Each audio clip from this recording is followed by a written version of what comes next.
touring, from DJing, touring around, you know, always looking for new instrumental music, new interests in music, new styles to add into my sets. And you know, it's about 2007.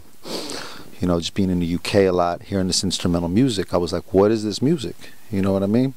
And it was, you know, stuff from Banger and them and Koki, and it was like, you know, it's wasn't really a name for it at the time, you know what I mean? But finding musics and traveling, I was like, man, I need to just make my own record so I can go play my own stuff, and I'm not playing everybody else's stuff. I was doing a lot of remixes. Every time I'd go on tour, I'd get all the records I wanted to play and go remix them and flip them and twist them about and stuff. So for me, that's kind of was the origins of this record, which probably the thought came in about '09 is when I'm going to say, okay, I'm going to start making a record like this.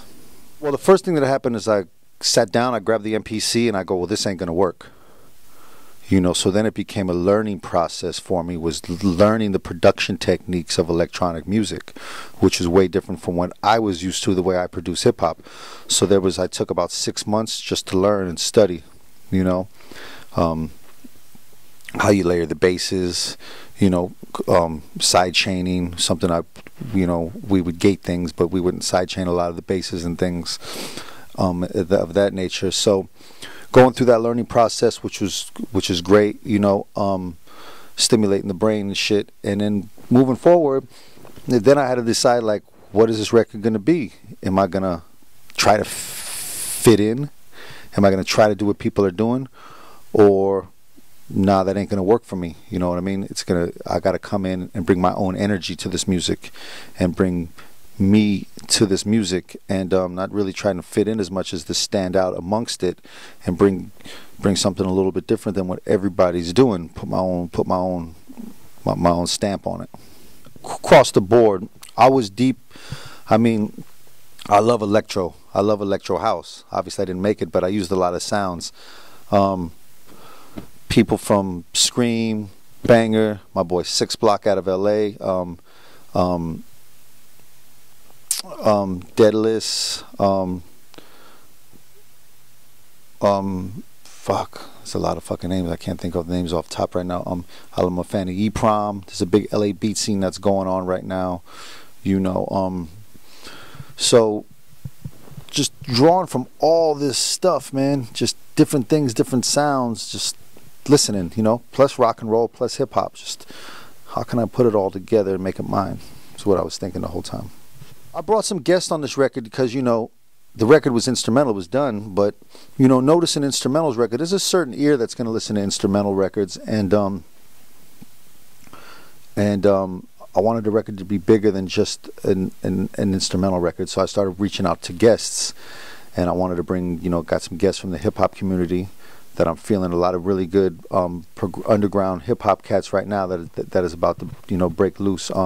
Freddie Gibbs, Rock Marcy, Danny Brown, friend of mine from UK, Dizzee Rascal, Bamboo from LA, a few of the MCs. I got a singer from Finland named Romy Harmony, and Bella Humble from the UK, a few different vocalists on the record. I met Dizzee through my friend Bun B from UGK, from Houston, Texas. Me and Bun do this race every year together called the Gumball Rally, which is a race around the world, and we was going from I think this year, with that year we was doing it was London to Istanbul. We was going to London to Istanbul, and I'm playing him the beats for the album. I listen to the album, I'm about done with it and finishing it up. He's like, all right. So Dizzee, when we finished, Dizzee was in LA, and he hit up Bun. He's like, yo, Bun, I'm in LA. You know anybody out? He's like, man, you need to go get with Muggs. Muggs is working on a bass album right now. You should go get with him. So, boom, Dizzee came to the lab. He's working on his album, so we worked on about 3 or 4 songs for his album, and then, you know, we was wrapping it up, and he's like, so what you working on? Bun told me you working on a bass album. I'm like, yeah, I'm putting a single out in about 2 weeks called Snap Your Neck Back. He goes, oh, let me hear it. Played. He's like, oh, I need to get on that one. I'm like, no, I'm putting it out in 2 weeks. I need to get this out. He's like, yeah, but I want to get on it. I'm like, we could put it out with you on it? Because, you know, that's Dizzee Rascal. If y'all don't know, that's like Jay-Z of Europe. You know what I mean? And I'm like, hell yeah. Fuck, it'd be an honor to have you on the record. So he went in, wrote his rhyme real quick, spit it in like 2 takes, and there you go. think he was inspired, you know, he's in the moment, inspired by the track. And that track in particular, where I tried to bridge really West Coast 808 late 80s sound, the Eazy-E sound, that real West Coast Bataram Toddy T sound, with basses coming out of Massive, you know what I mean, with a lot of just some dirty ass bass, more 808 driven, not a lot of subs, more mid-range basses on that. But that's the sound we went for. That I didn't go too far because I wanted hip-hop heads to like it, you know. Part of my thing here was to bring hip-hop heads that would never really like anything electronic to be like, man, I don't like electronic music, but I like this record. It's something that happened with Cypress Hill, where rock and roll kids was like, I don't like rap, but I like Cypress Hill. You know, people didn't like rap, like Run DMC, Public Enemy. They like the Beastie Boys. They like Wu-Tang. They like Cypress Hill. There's certain things. So I'm here trying to bring these worlds together. You know what I mean? Oh yeah, the bass ain't stopping. Anything with bass, I'm addicted to bass. You know what I mean? So when anything with bass is what I'm about. So I pretty much got the next 2 records. You know, I got a 3-record deal with Ultra. The next 2 records, the beats are done. I got about 15 tracks. The songs ain't done. The tracks ain't finished, but they're all structured, ready to go. And it's a natural progression to sound and to style. And you know, it's gonna be interesting where I take it. But we ain't done. You know what I mean? I'm gonna keep making my hip hop albums.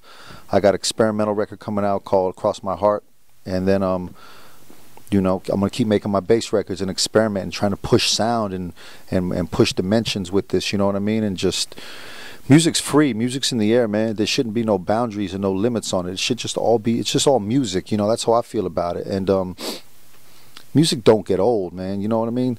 You know, sometimes I hear with electronic music, people will be like, "Oh, that's dubstep. That's 3 years old. That shit's played out." No, it ain't, man. You know, it's like saying that about the fucking guitar. Oh, that you're using a guitar? Oh, that shit's played out. That shit's 50 years old. You know, this shit don't get old. The shit that gets old is when you got people that start it, and then you got a bunch of people who want to learn, so they get the same sample packs, and they go in the studio and they watch the tutorials to make the exact same sounds style that these people are doing. And you got all these people who are doing exactly and copying it. That'll eventually kill it. You know what I mean? So the shit's got to constantly grow and mature and change. And all the producers that are coming up, it's nice to fucking copy to learn, but you eventually got to make it your own style, or you ain't gonna stand out. You know, I'll check out Beatport and I'll see like the 2 hot songs, the bangers, and then 40 of the other tracks in the top 100 sound exactly like those. Like, they use the same sounds. That's the shit that'll kill your music. You know, be inspired, man, by the sounds, but flip it, make it your own. Dare to be different. Dare to try some new shit. You know.